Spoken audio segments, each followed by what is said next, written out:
Hi, I'm Nourah, and I want to talk about what happens when someone asks a question they're not supposed to ask. Not long ago, I was in a group where everyone seemed to be on the same page about a decision. It wasn't anything dramatic, just a small plan we were supposed to go along with. But something about it didn't quite make sense to me, so I asked a question. I said, could we think about doing this another way?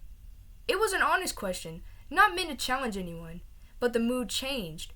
People got quiet, and I realized I'd said something they weren't expecting and maybe didn't want to hear. That's what made me think about Anne Hutchinson. She lived in Massachusetts Bay Colony in the 1630s.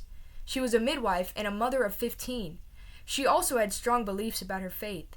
She thought that maybe people didn't earn salvation by doing good deeds or following church rules. Maybe God's grace was something people already had. She talked about these ideas in her home, mostly with other women.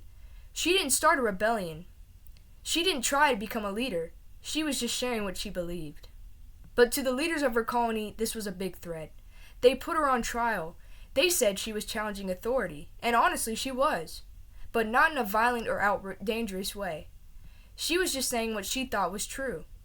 At her trial, she said something that really stuck with me. She said, "The Lord hath let me understand things which you have not."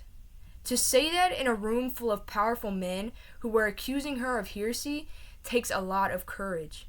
She didn't yell. She didn't apologize. She just said what she believed. Anne Hutchinson reminds me of something we say a lot in America, which is the idea of freedom of conscience. That means the right to think for yourself, to believe what you believe, and to speak honestly, even if it's unpopular. We like to say that's a value we all support, but in real life, it's not always easy. People still get shut down for asking questions. They still get labeled as difficult when they challenge what's normal. That's what makes Hutchinson's story feel so real and important to me. It's not just about religion or history. It's about how hard it can be to speak up and how necessary it still is. Eventually, she was kicked out of her colony. She had to leave, but even after all that, she never took back what she said. To me, that's the part that matters the most.